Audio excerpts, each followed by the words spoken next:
साथियों, आज हम यहाँ 11 kV ग्रिड में आए हैं। यहाँ पे 11 kV की केबल में फॉल्ट है और इस फॉल्ट को हम लोग ट्रेस करेंगे केबल फॉल लोकेटर मशीन के हेल्प से, जो techno instrumentation India private limited ने बनाई है। यहाँ टोटली इंडिजीनियस प्रोडक्ट है और इस फॉल्ट को ट्रेस करते हुए इस वीडियो के मीडियम से हम आपको सारा जो भी फीचर्स एंड फैसिलिटीज़ हमारी मशीन के अंदर हैं हम आपको सारा एक्सप्लेन करेंगे। तो ये हमारा केबल ड्रम है जिसमें आपको 50-50 मीटर का high voltage cable, output cable, instrument को अर्थ से कनेक्ट करने के लिए अर्थिंग केबल और मशीन के लिए जो LT supply single phase 230 volt हमें सप्लाई की रिक्वायरमेंट होती है।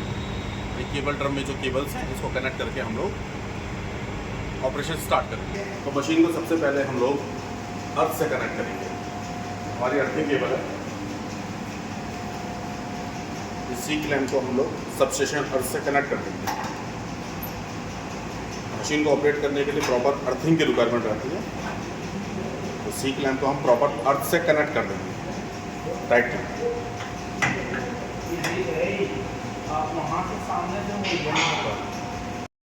अभी मशीन के हाई वोल्टेज कनेक्शन करने से पहले हम लोग अंडर टच केबल को पहले डिस्चार्ज कर लेते हैं, इंश्योर कर लेते हैं इसमें कोई वोल्टेज ना हो। इसके लिए हाई वोल्टेज डिस्चार्ज रॉड जो है क्लिप को हम अर्थ से कनेक्ट करेंगे और 1 बाय 1 फेसिस को हम डिस्चार्ज करेंगे डिस्चार्ज रॉड के हेल्प से। डिस्चार्ज करके हम इंश्योर कर लेंगे वोल्टेज नहीं है कोई केबल से। अब अंडर टच केबल को डिस्चार्ज करने के बाद हम लोग हमारी हाई वोल्टेज आउटपुट केबल का कनेक्शन करेंगे। उसके लिए ये दो कोरोनल क्लिप्स हैं हमारी आउटपुट केबल के। ब्लैक केबल को हम लोग केबल के आर्मर से कनेक्ट करेंगे।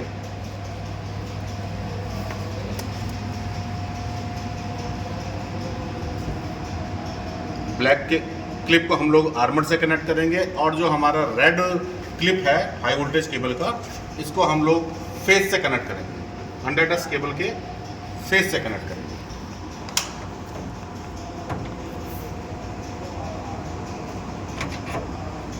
प्रॉपर हम कनेक्ट कर देंगे। तो हमने ये फेस टू आर्मर्ड कनेक्शन करा है। ब्लैक क्लिप को हमने आर्मर्ड पे कनेक्ट करा है और रेड क्लिप को हमने फेस पे कनेक्ट करा है। तो इस तरह से हमने कनेक्शन हाई वोल्टेज कंप्लीट कर दिया। अभी मशीन को ऑपरेट करने के लिए सिंगल फेस सप्लाई की रिक्वायरमेंट रहेगी हमारी, तो हमारे एलटी केबल के ड्रम को हम लोग सिंगल फेस सप्लाई से कनेक्ट कर देंगे।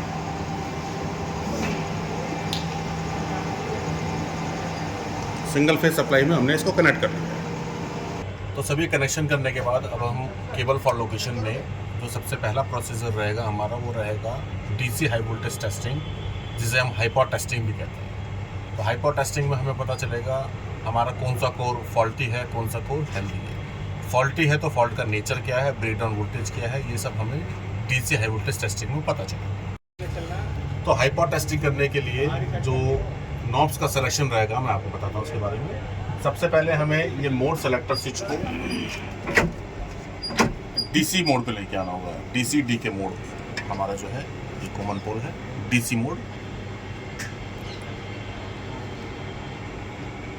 कैपेसिटर सेलेक्टर स्विच को भी मैं डीसी मोड पे लेके आऊंगा। और जैसा कि मेरा 11 kV का केबल है तो मैं वोल्टेज सेलेक्टर स्विच को 16 kV पे लेके आऊंगा। Voltage selector switch 16 kV। अब हाइपॉट करने के लिए मैं की स्विच की हेल्प से मशीन को डीसी मोड पे ऑन करूंगा।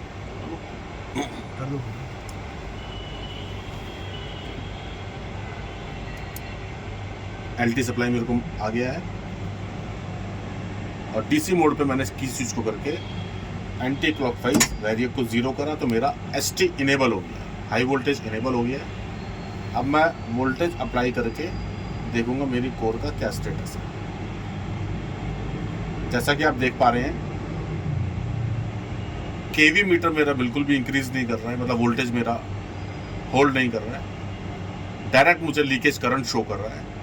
इसका मतलब इस कोर में मेरे फॉल्ट है। वोल्टेज बिल्कुल नहीं जा रहा है, सीधा मेरे को लीकेज करंट शो कर रहा है। इसका मतलब इस कोर में फॉल्ट है। मशीन को वोल्टेज कम करके बंद कर। तो जैसा कि हाइपर टेस्टिंग में हमने देखा कि हमारा जीरो टाइप का फॉल्ट है, वोल्टेज बिल्कुल भी नहीं ले रहा है। तो इसको अब हम डिस्टेंस लोकेशन, अब हम डिस्टेंस पता करेंगे कितने डिस्टेंस पे हमारा फॉल्ट है। तो इसके लिए हम लोग रिफ्लेक्टोमीटर यूज़ करेंगे। ये हमें अप्रॉक्सीमेट डिस्टेंस बताएगा कितने डिस्टेंस पे फॉल्ट है। अब जैसे कि जीरो टाइप का फॉल्ट है तो सबसे पहले मैं इसको low voltage TDR pulse eco method पे टेस्ट करूंगा और देखूंगा मेरे को क्या रिजल्ट मिलता है। उसके लिए सर्ज जनरेटर में सबसे पहले मैं मोड सेलेक्टर स्विच को pulse eco method PEM method पे लेके आऊंगा।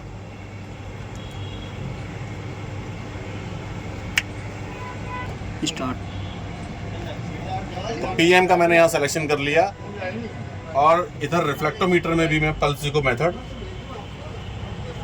सेलेक्ट करूंगा।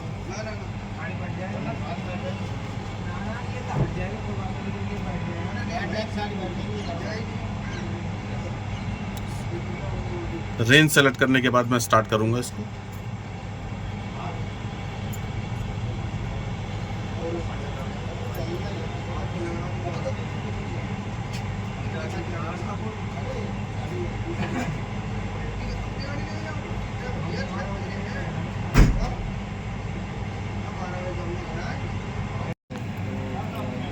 तो लो वोल्टेज TDR मेथड पे, जिसे हम पल्स इको मेथड भी कहते हैं, ये आपका ग्राफ आ रहा है। ये यहाँ पे मुझे नेगेटिव पीक नज़र आ रही है क्योंकि ये जीरो टाइप का फॉल्ट है, ये शॉर्ट सर्किट टाइप का फॉल्ट है। आपस में फेस और आर्मर्ड कनेक्ट हो गया है, कॉन्टैक्ट में आ गया है, इसलिए यहाँ पे नेगेटिव जा रहा है। तो जहाँ पे ये नेगेटिव हो रहा है यहाँ पे मैंने अपना राइट कर्सर प्लेस करा है और मुझे अप्रॉक्सीमेट डिस्टेंस 62 मीटर का मिल रहा है। फॉल्ट का डिस्टेंस यहाँ मुझे मिल रहा है। शॉर्ट सर्किट टाइप का ये फॉल्ट है जो मुझे लो वोल्टेज TDR पे शो कर रहा है।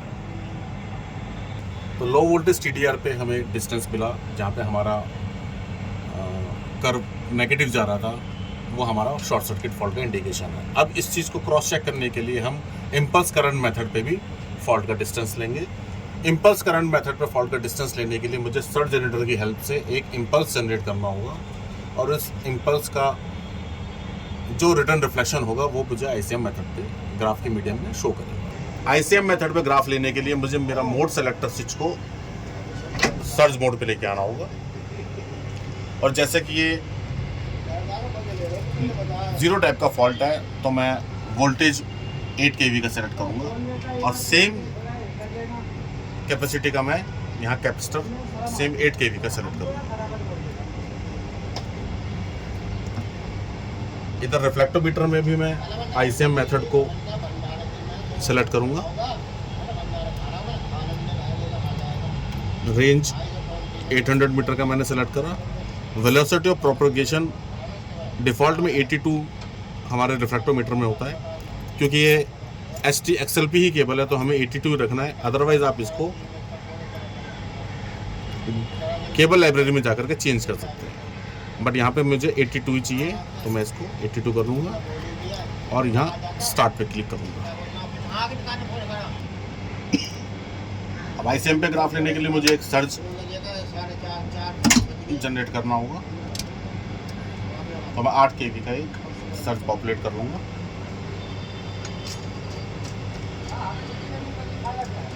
रिफ्लेक्टोमीटर मेरा शॉर्ट वेटिंग मोड में है। एक पल्स दूंगा मैं सर्ज जनरेटर की हेल्प से। ये देखिए ये ग्राफ आपको शो हो रहा है। इस ग्राफ को मेजर करके मैं फॉल्ट का डिस्टेंस आपको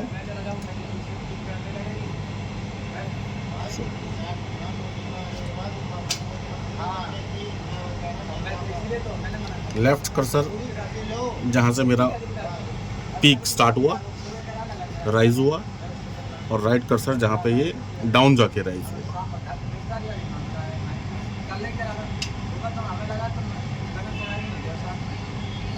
ये अप्रॉक्सीमेट आपका सेम डिस्टेंस 61-62 मीटर का आ रहा है, जैसा कि मेरे को पल्स इको मेथड पे भी शॉर्ट सर्किट कंडीशन में शो किया था। उसने नेगेटिव पीक जहाँ पे गया था मेरा सेम डिस्टेंस था 61 मीटर का, और ICM मेथड पे भी एक साइकिल को मेज़र करने पे मेरे को 61.31 मीटर का अप्रॉक्सीमेट डिस्टेंस आ रहा है। तो डिस्टेंस मेरा मैच हो रहा है। अब इस डिस्टेंस पे जा करके हम लोग फॉल्ट को पिन पॉइंट करेंगे।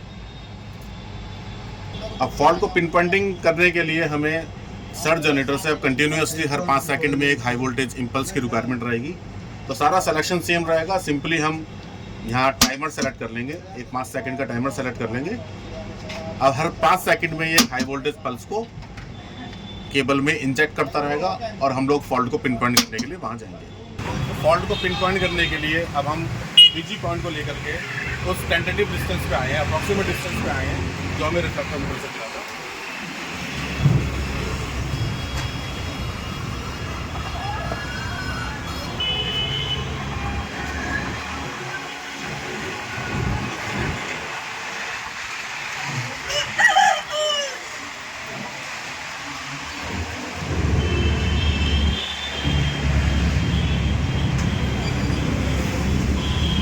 इधर अभी हमें मैग्नेटिक सिग्नल मिल रहा है, तो दिखाएंगे हम लोग। मैग्नेटिक सिग्नल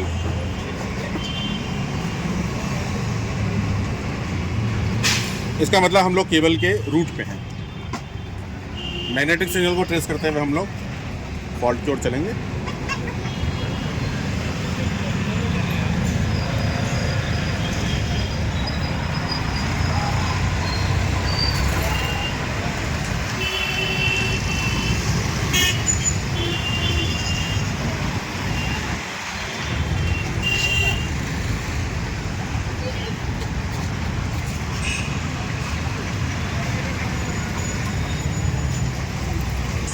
इधर हमें थोड़ा फॉल्ट का साउंड मिल रहा है, थोड़ा डिस्प्ले में दिखाएंगे।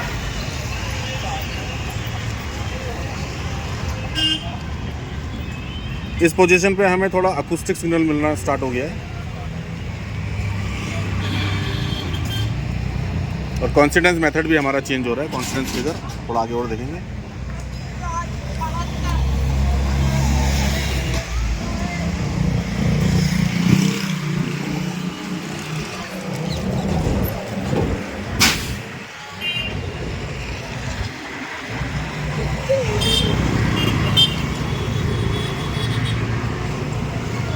इस पोजीशन पे हमें फॉल्ट का साउंड आ रहा है, क्योंकि ये ज़ीरो टाइप का फॉल्ट है तो थोड़ा अकूस्टिक सिग्नल कम जनरेट हो रहा है, बट फिर भी फॉल्ट का साउंड हमें यहाँ पे आ रहा है प्रॉपर।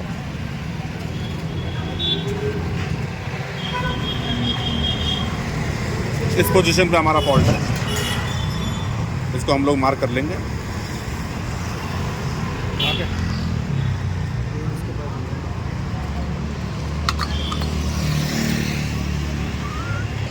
भैया तो इस पोजीशन पे हमने फॉल्ट को पिन पॉइंट कर दिया है। साथ ही इस वीडियो के मीडियम से हमने आपको दिखाया कि किस तरह से केबल फॉल्ट लोकेशन का सारा पावर केबल में फॉल्ट लोकेशन का प्रोसीजर होता है। और एक जीरो टाइप के फॉल्ट को हम लोगों ने पल्सिको मेथड पे डिस्टेंस लेकर के, इम्पल्स करंट मेथड पे डिस्टेंस लेकर के और उसको एग्जैक्ट उस सेम डिस्टेंस पे हमने फॉल्ट को पिन पॉइंट किया। Thank you.